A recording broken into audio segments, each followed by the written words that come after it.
भाइयों को दोस्त ना समझो। क्या ना समझो? दोस्त ना समझो, हमदर्द ना समझो। मैंने अर्ज किया बारे इला, अगर बाप हमदर्द नहीं होगा तो कौन होगा? भाई हमदर्द नहीं होगा तो कौन होगा?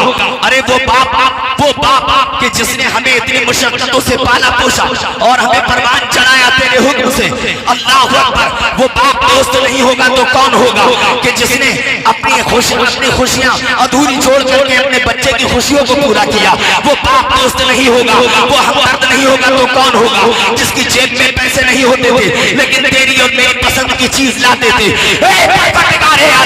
वो बाप दोस्त नहीं होगा, हमदर्द नहीं होगा तो कौन होगा? कि जिस बाप ने सारी जिंदगी औलाद पर वक्फ कर दी है और वो भाई अल्लाह अकबर जो अपने कलेजे का टुकड़ा अपने भाई को समझता है, उसे दोस्त क्यों ना समझा जाए? कुरान से जवाब आया, जरा आगे का भी तो पढ़ ले। ऐसा बाप, ऐसा भाई जो ईमान के सामने कुफ्र को पसंद करे उसे दोस्त ना समझो। जो ऐसा बाप और ऐसा भाई जो ईमान के सामने कुफ्र को पसंद करे, ईमान से मुनहरिफ हो जाए और कुफ्र को पसंद करे, अल्लाह इरशाद फरमाता है ऐसे बाप और भाई को अपना दोस्त ना समझो। अच्छा, कुरान में भी सबसे करीबी रिश्ते का जिक्र किया है। सुभान अल्लाह, सबसे करीबी रिश्ते का।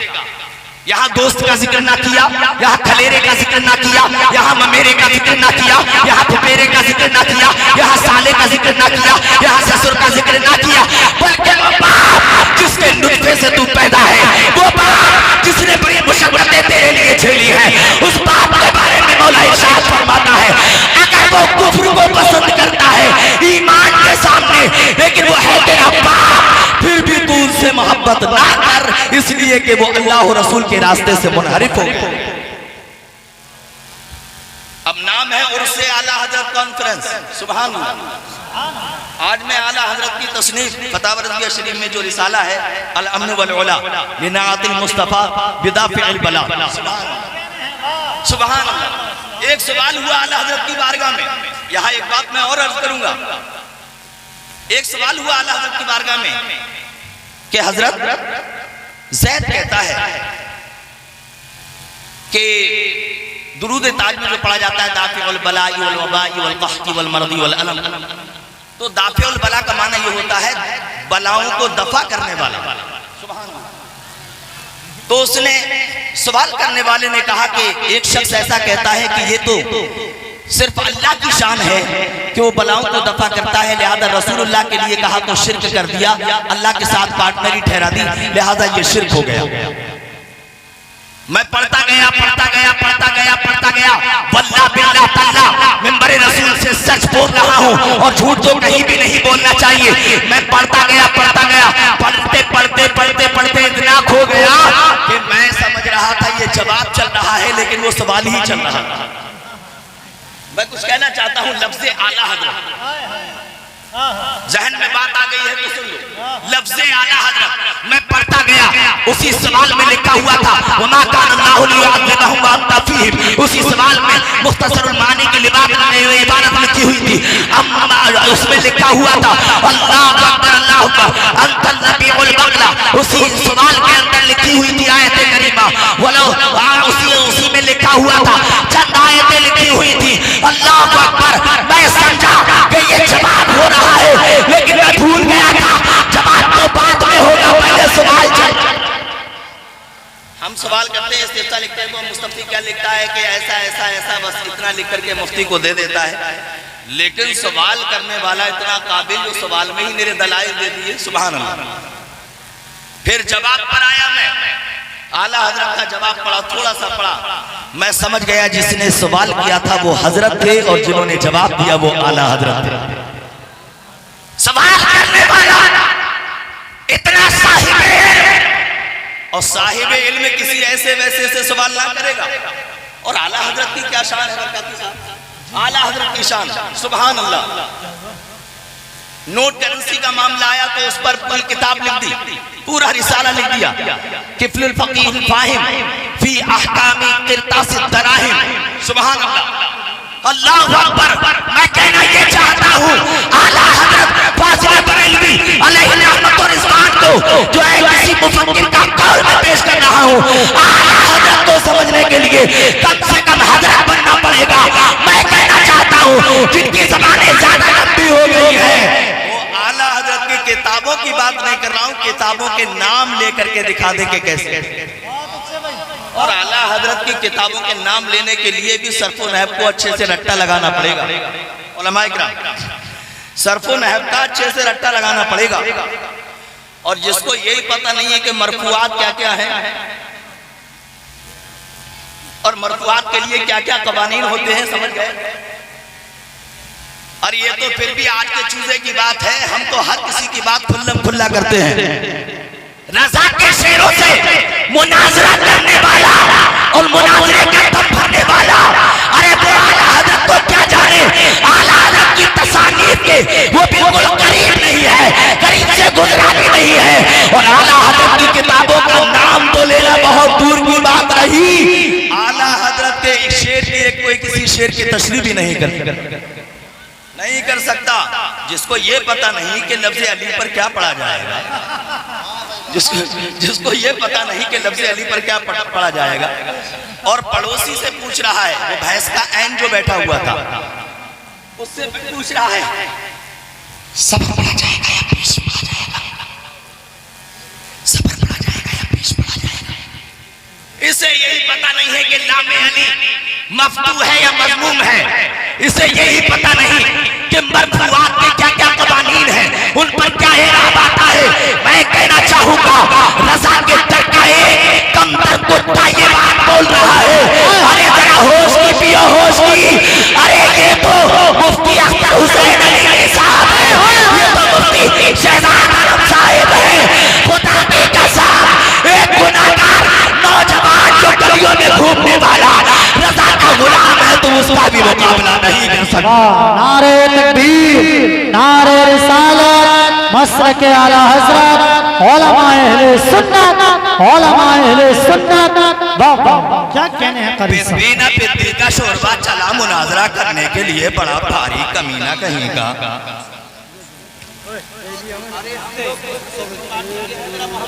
सुभान अल्लाह, आप भी बोले सुभान अल्लाह।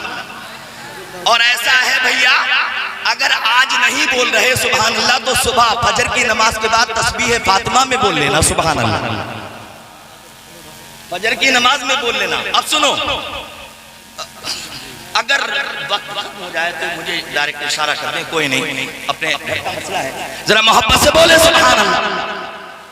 एक आयत करीमा का मैंने तर्जुमा पढ़ा, सूरह इब्राहिम की आयत नंबर 13। सुन ले, थोड़ा सा सुन ले। आला हजरत क्यों आला हजरत है? आला हजरत को मुरीदों ने आला हजरत नहीं बनाया, अरे वो और हैं जिनके नजराने देने वाले उनको जो है धूल का टाण बना करके बिठा देते हैं, वो कोई और है कि जो अपने मुरीदों के जरिए आगे बढ़ते हैं। इमाम अहमद रज़ा को आला हज़रत किसी और ने नहीं, उलमाए हरमैन ने बनाया है, और ये लक़ब से मुलक़्क़ब उलमाए हरमैन ने किया है। ये लोगों अपने वक्त में अहमद रज़ा ऐसा आलिम दीन है कि सारे मज़हबों की बातचीत खोलने के लिए ये अकेला ही, सारे मज़हबों का किला कमा करने के लिए अकेला ही काफी है। और ये बात सही है, किसी मुजद्दिद ने तौहीद पर पहरा दिया, किसी मुजद्दिद ने जो है खातमुन नबीयीन के खत्म रसूल होने पर पहरा दिया, लेकिन इमाम अहमद रज़ा उस जात का नाम है कि चारों तरफ से दीन के दुश्मन भेड़िए जो मुकाबला कर रहे थे और हमला कर रहे थे, तो तन्हा जो है इमाम अहमद रज़ा सबसे मुकाबला करता नजर आ रहा था। अल्लाहु अकबर, कहीं कुरान का तर्जमा गलत किया जा रहा था, कहीं हदीस का माना गलत बताया जा रहा था। अगर आपको समझ में आ रही है तो कहो सुभान अल्लाह। कहीं कुछ गड़बड़ी की जा रही थी, कहीं कुछ डंडे मारी जा रही थी, ऐसे वक्त में उम्मत मुस्लिमा ने पुकारा, ए परवरदिगार आलम, अकीदा लुटता चला जा रहा है, अकीदा खत्म होता चला जा रहा है। ए मौला, किसी ऐसे को भेज दे जो बलियों के तकद्दुस को बचा ले, किसी ऐसे को भेज दे जो मज़ारात के तकद्दुस को पामाल होने से बचा ले। ए मौला, किसी ऐसे को भेज दे जो सुन्नियत को सही ढंग से लोगों को बता दे।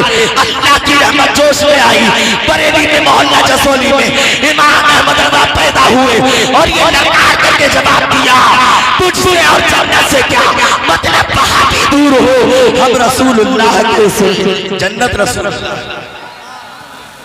ये नहीं कहा तुझसे और जन्नत से क्या मतलब अंसारी दूर हो, खां साहब दूर हो।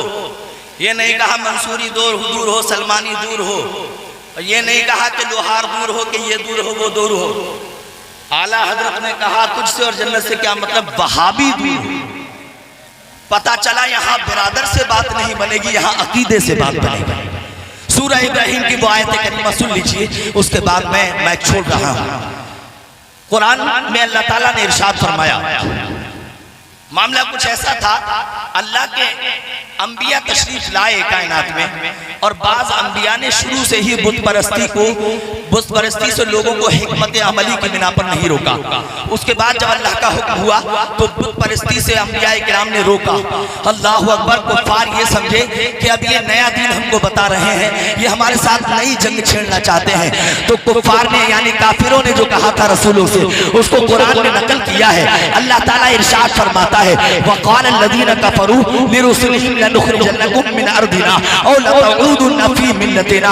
इसका माना अगर आपने सही से नहीं सुना, आपको बात समझ में नहीं आएगी। कुरान कहता है और काफिरों ने अपने रसूलों से कहा कि हम तुम्हें अपनी जमीनों से जरूर निकाल देंगे, या फिर हमारे दीन में, वहाबियों ने तर्जमा किया हमारे दीन में लौट आओ, देवबंदियों ने तर्जमा किया या हमारे दीन में वापस आ जाओ।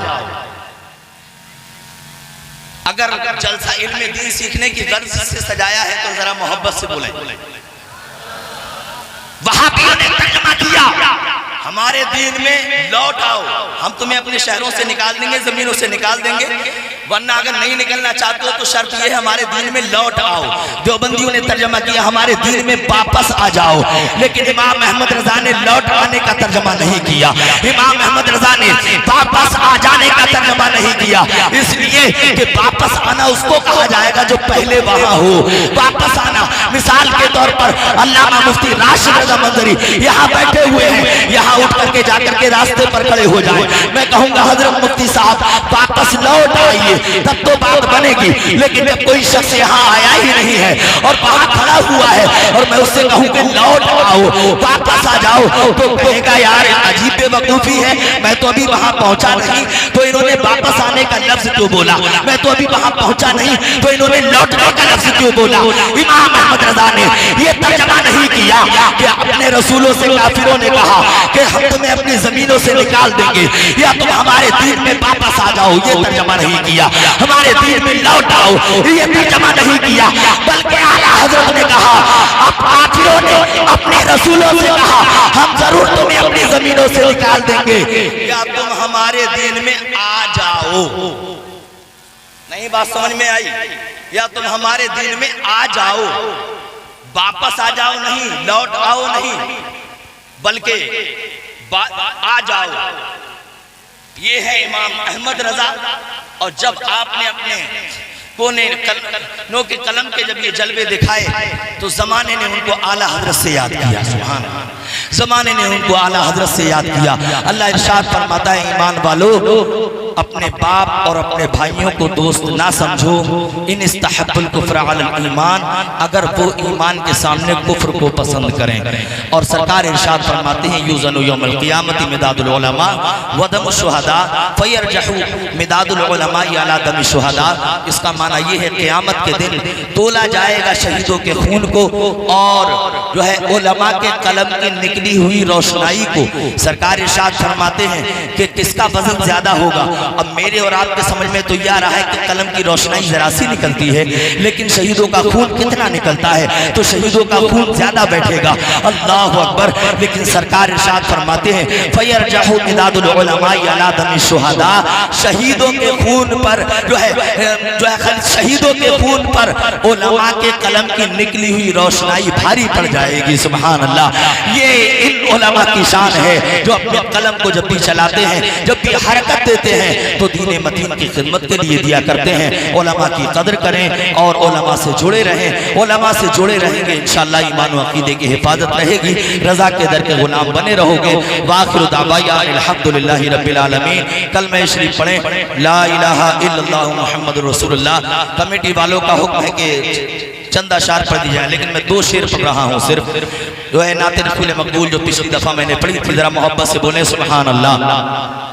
और तड़प करके बोले या रसूल अल्लाह, या रसूल अल्लाह। अगर ये अकीदा है कि आप सुन रहे हैं तो बोले या रसूल अल्लाह, या हबीब अल्लाह, या रसूल अल्लाह, या हबीब अल्लाह। चारों तरफ नूर छाया छाया, आका का मिलाद आया। बोले सुभान अल्लाह। बारहवीं शरीफ आने वाली है।